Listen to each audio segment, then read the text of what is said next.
Hi everyone. Welcome to Dr. Engineering's FPGA design tutorial series. I'm Dr. Engineering. In this series, we'll be learning how to master FPGA design through hands-on practice, not through boring theory. Our motto is learn from practice, meaning you won't get bogged down in tedious concepts but will instead learn by applying what you know step by step.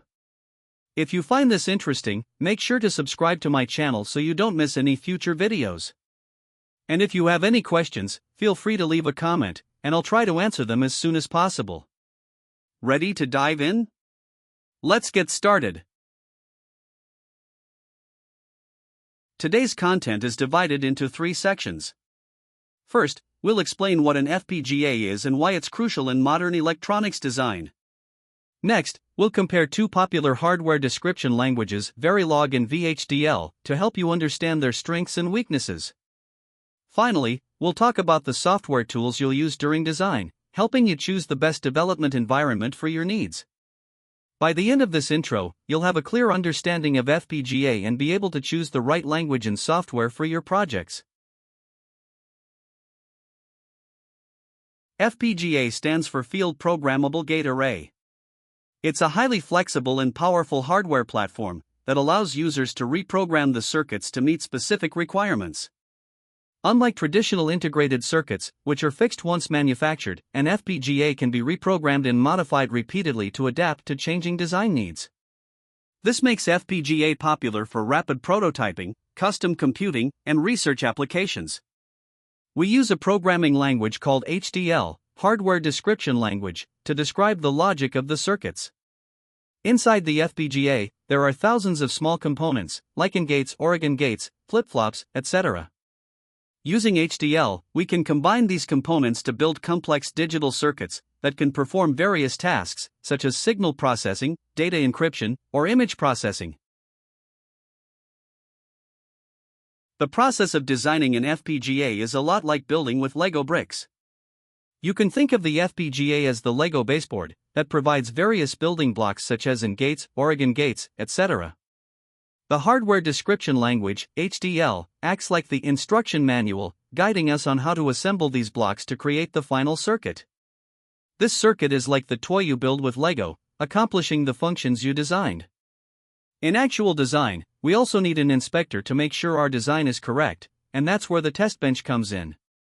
It simulates external inputs to test if your circuit works as expected. If there's a mistake in your design, the test bench gives you feedback, helping you identify the issue and improve the design. It's like an inspector checking if your Lego toy is built correctly, and if not, they'll point out what needs to be fixed. Now let's talk about 2 popular hardware description languages, Verilog and VHDL. Verilog files have the .v extension, and are known for being concise and relatively easy to learn, which makes it a good choice for beginners.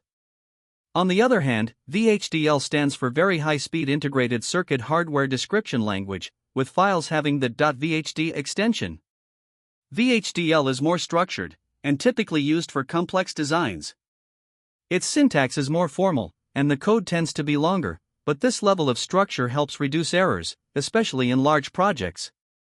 For example, if we're designing a 4-to-1 multiplexer, the Verilog code will be shorter, while the VHDL code will be a bit more complex. However, this structured approach makes it easier to manage complex circuits. The choice between Verilog and VHDL largely depends on your needs. If you're a student, you might have to decide based on your course requirements, your professor's recommendations, or the specific needs of the project you're working on. If your course only teaches Verilog or VHDL, then you'll need to prioritize learning that language, but you can also use additional resources, such as my course or other online tutorials, to learn the other language. If you're an engineer or researcher, the decision will depend on your current project, team requirements, and the type of chip you're working with. Some suppliers may only offer libraries for one language, so you'll need to choose based on the hardware and software environment you're working in. Ultimately, the choice of language should be guided by the specific applications and project needs. In this course, we'll be focusing on VHDL. Why VHDL? because its structured nature makes it particularly well suited for complex FPGA designs. Additionally, VHDL is widely used in both academia and industry, so learning it will not only help you in academic projects but also open up more career opportunities. Our teaching philosophy is learn from practice, so you won't get bogged down by theory. Instead, we'll be learning each key concept in VHDL through hands-on projects and experiments. If there's enough demand, I may also create a Verilog series in the future to cater to different learning needs. Let's talk about the software tools commonly used for FPGA design. Popular options include Vivado, ISE, Quartus, and ICROS.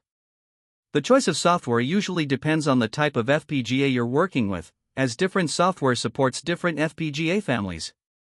Vivado is commonly used for Xilinx FPGAs, while Quartus is often used with Intel FPGAs.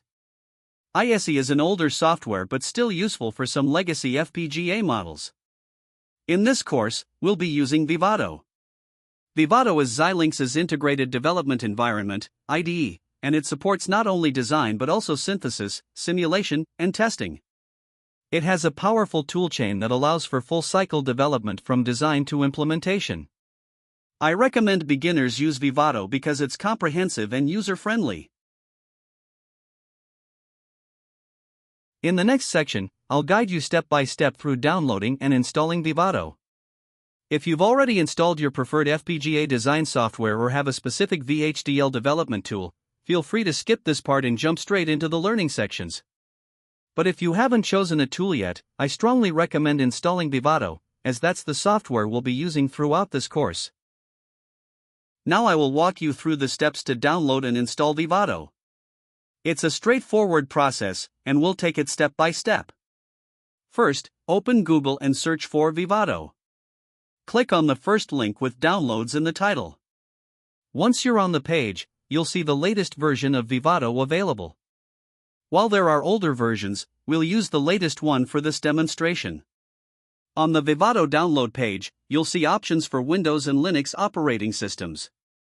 In this case, I'll choose Windows. After clicking the Windows option, it will ask you to log in. If you don't have an account yet, you'll need to create one. If you already have an account, simply log in. After logging in, you'll be prompted to fill in some personal details. Just provide the necessary information based on your situation. Scroll to the bottom of the page, and you'll see a download button. Click it, and the browser will start downloading the installer. Once the download is complete, open the installer by double-clicking it. The installation interface will notify you of the supported system versions, such as Windows 10 or Windows 11. Make sure your system is compatible.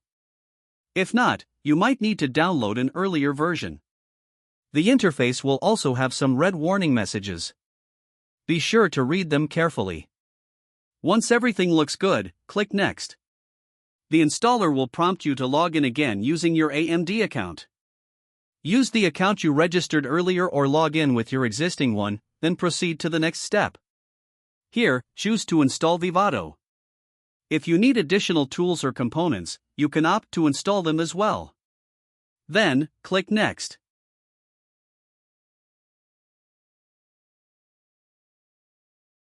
I recommend selecting the standard version since it's free. If you have a corporate license, you can opt for the enterprise version. But for learning purposes, the free version should suffice. You'll be prompted to select which components you want to install. It's not necessary to install everything.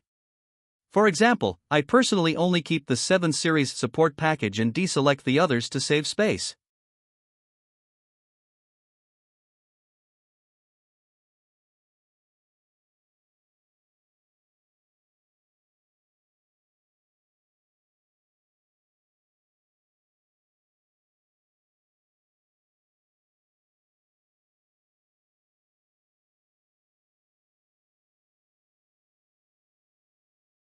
After making your choices, click Next.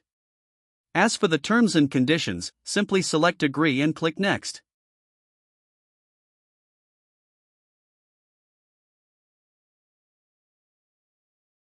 If you don't want to install Vivado on the C drive, you can change the installation path to D drive or another location. After making adjustments, click Next. At this point, you'll see a summary of the version and options you've selected for installation. Double-check everything, and if all looks good, click Install and wait for the process to complete. Once the installation is done, you can open Vivado and start using it. If you've installed other versions or have a specific license for certain features, go to the Help menu and find the License Manager. Here, you can activate the licenses you need. You may be prompted to log in to your account again. That's it. The download and installation process for Vivado is complete. Congratulations! Now we're ready to start our VHDL learning journey. If you're interested in my content, please subscribe to my channel for more updates. If you have any questions, feel free to leave a comment. See you in the next video.